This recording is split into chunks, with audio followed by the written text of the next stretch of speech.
నమస్తే ఫ్రెండ్స్. ఈరోజు పొనగంటి కూర పెసరపప్పుని ఫ్రై చేసి మీ ముందుకు తీసుకొచ్చానండి.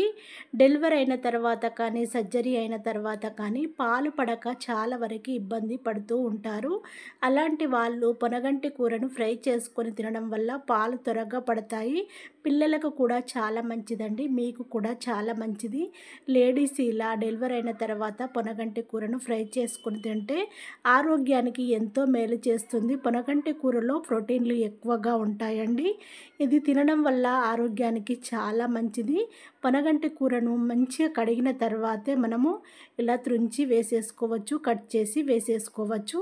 పొనగంటి కూరను ముదిరింది ఏమైనా ఉంటే బొంగులలా ఉంటుంది. దాన్ని ముదిరింది తీసేసి లేతది తీసుకొని వాటర్లో మంచిగా కడిగిన తర్వాతనే పొనగంటి కూరను కట్ చేసుకోవాలి.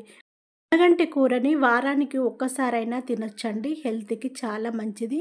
మీకు ప్రతిరోజు తినడానికి కుదరకపోతే వీక్లీకి ఒక్కసారైనా చేసుకొని తినండి. చాలా అంటే చాలా మంచిది. ఆరోగ్యానికి ఎంతో మేలు చేస్తుంది.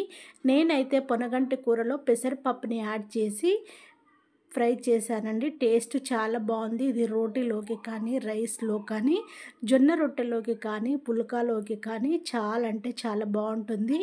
2 ఉల్లిపాయలను కట్ చేసుకోవాలి. ఇందులోకి కారానికి తగినట్టుగా పచ్చిమిర్చిని కట్ చేసి పెట్టేసుకోవాలి. ఇందులో కారం పొడి వేయనవసరం లేదండి. పచ్చిమిర్చితోని ఫ్రై చేసుకుంటే చాలా చాలా మంచిది. మీకు పచ్చిమిర్చి నచ్చకపోతే కారం పొడితోనైనా చేసుకోవచ్చు. టేస్ట్ చాలా బాగుంటుంది. పొనగంటి కూరను ఇలా సన్నగా కట్ చేసి పెట్టుకోవాలి. ఉల్లిపాయ ముక్కలను సన్నగా కట్ చేసుకోవాలి. పచ్చిమిర్చిని సన్నగా కట్ చేసుకోవాలి. ఎంత వీలైతే అంత సన్నగా కట్ చేసి పక్కన పెట్టేసుకోవాలి. ఇప్పుడు స్టవ్ పైన ప్యాన్ పెట్టేసుకొని 2 స్పూన్ల వరకు ఆయిల్ వేసేసుకొని 1 స్పూను శనగపప్పు, 1 స్పూను మినప్పప్పు, 1 స్పూను ఆవాలు, 1 స్పూను జీలకర్ర వేసేసుకొని రెడ్గా ఫ్రై చేసుకోవాలి.